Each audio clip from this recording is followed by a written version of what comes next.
Bonjour à toutes et à tous. Donc aujourd'hui, on a déjà effectué les vidéos sur le dimensionnement, donc vidéo 5, 6 jusqu'à 7 sur le dimensionnement. Donc maintenant, nous allons vous expliquer un peu, vous présenter les outils qu'il faut pour installer une pompe et quand tu achètes une pompe, quels sont les éléments que tu dois trouver dans le kit.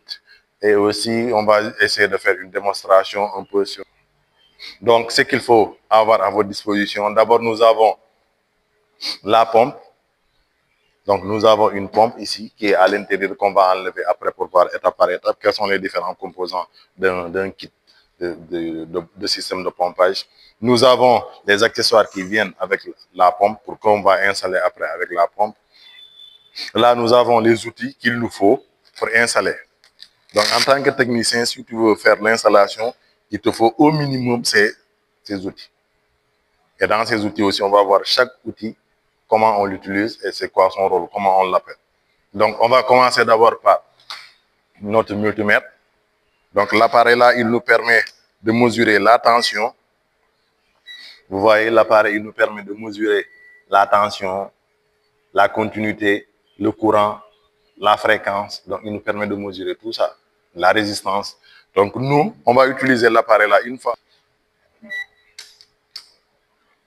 Donc là, nous avons un multimètre qui nous permet de mesurer la tension du système. Après avoir installé, on va mesurer la tension pour voir est-ce que l'installation qu'on a fait, est-ce qu'elle est bonne. Est-ce que la tension, on a une tension au bord du contrôleur, mais les panneaux qui sont en train d'amener la tension. On peut mesurer la continuité pour pouvoir, pour connaître les bornes de la sonde ou du flotteur qu'on doit connecter. Donc là, il est important. Si on n'a pas ça dans nos outils, on ne pourra pas faire l'installation correctement. Donc après le testeur, nous avons les jets de tournevis. Là, c'est un jet de tournevis qui est très bien habillé. Donc il te faut un jet de tournevis. Là où tu as tous les types de tournevis pour pouvoir serrer, desserrer les appareils. Et là, nous avons des lames de scie qui vont nous permettre de couper les tubes. Les enjeux, on va les couper avec les lames de scie. Là, nous avons des clés à LED. Donc, ces clés à LED-là, c'est pour ouvrir les contrôleurs. Parce qu'il y a certains contrôleurs, pour les ouvrir, il te faut des clés à LED. Là, nous avons des clés. Des pipes, clés 10, 11. Donc, il vous faut aussi des clés pour pouvoir ouvrir la pompe en cas de maintenance. Ou bien, lors de l'installation, il peut y avoir une petite défaillance au niveau de la pompe. Donc, il faut ouvrir la pompe. Il vous faut des clés. Nous avons une pince universelle.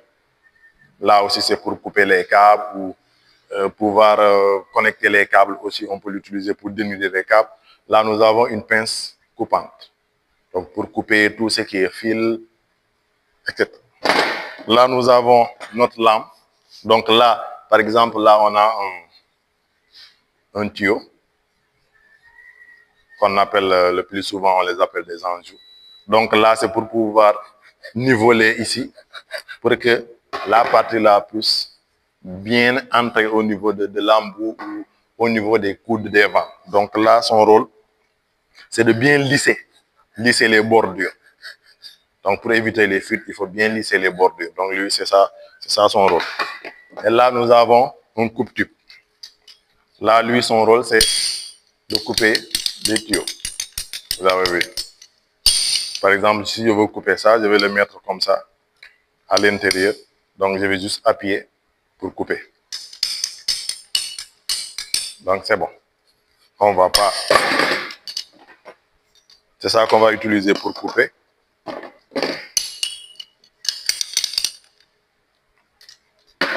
Là, nous avons notre niveau. Quand on va déposer les panneaux, il faut niveler. Pour voir est-ce que on a un niveau. Pour éviter que les panneaux dépassent la pente. Donc, il nous faut aussi une clé à griffe. Là, c'est pour serrer la pompe. Serrer les différents, les coudes, les vannes. Donc, c'est ça qu'on utilise pour serrer. Donc, en gros, si tu as ces différents outils, tu peux faire ton installation. Il y a d'autres, il faut encore d'autres outils. Mais le minimum, si tu as ça, tu peux commencer ton chantier d'installation avec ça. Même uniquement avec ça, les pinces, lame de scie, les clés à laine, jeu de tournevis et un testeur, clé à griffe. Donc, tu peux commencer l'installation avec le niveau. Même si tu n'as pas ça, tu peux utiliser ça pour couper parce que lui et l'autre, ils jouent le même rôle. Donc, l'objectif, c'est de couper les tubes. Et là, c'est de les bien lisser les bordures. Maintenant, après avoir présenté les outils, donc pour la pompe, elle vient avec des accessoires. Quand on ouvre la boîte, donc là, on va essayer d'ouvrir la boîte. Donc, il faut se protéger. Vous avez vu que j'ai porté des gants.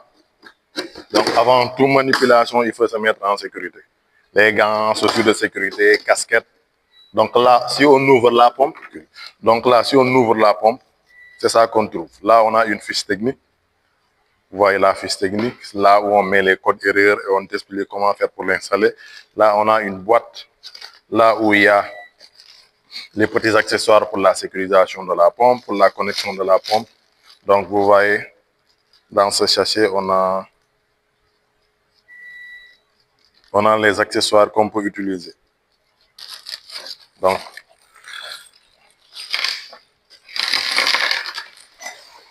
là, on a tous les accessoires. On a les tournevis, les boulons, les écrous. Donc, on a tout, les scotch.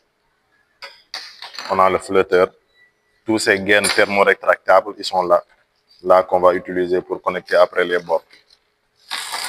Donc, tout ça, vous allez le trouver. Ils viennent avec la pompe. Donc, après ça, ils sont dans ce carton. Là, nous avons, je dirais pas un flotteur, mais je dirais un système de protection parce qu'on peut l'utiliser comme sonde, on peut l'utiliser comme flotteur.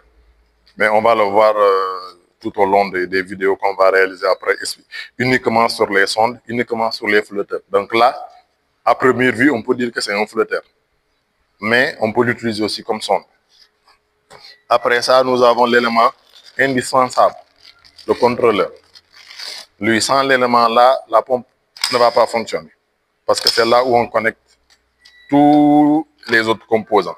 Donc là, on a le panneau qu'on va connecter, la pompe, sonde, flotteur. Donc tout ça, on les connecte ici. Donc sans ce composant, c'est presque impossible de connecter une pompe électrique, surtout une pompe solaire.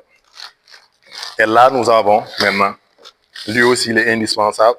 Si on parle de pompe, si on n'est pas là, on ne va pas parler de pompe. Donc là, on a une pompe de 300 watts. Donc aujourd'hui, on va essayer de vous expliquer avec une pompe de 300 watts. Donc, si vous achetez votre pompe, vous devrez au minimum avoir ces accessoires. Une fiche technique. Vous devrez avoir une fiche technique, une boîte là où il y a le flotteur, une boîte là où il y a le contrôleur, la pompe et ces accessoires de connexion vis, des colis de sécurisation pour sécuriser la pompe. Donc, c'est ces colis-là qu'on va utiliser pour les mettre ici. Quand on va installer la pompe, on va utiliser ces colis pour pouvoir sécuriser la pompe et pouvoir l'attacher. Donc ça, on va voir toutes ces étapes-là, un à un, Inch'Allah.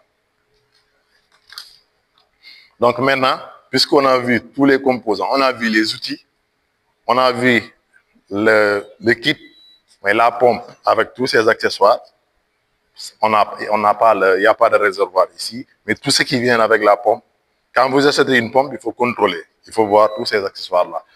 Donc si ça manque, sachez que le gars, soit il avait une fois utilisé ou enlevé quelques accessoires, mais il vous faut ça, ça et la pompe. Maintenant, nous allons essayer de passer de façon très résumée sur l'installation de la pompe. Comment on installe la pompe. D'abord, avant d'installer la pompe, il est important de comprendre les différentes parties de la pompe.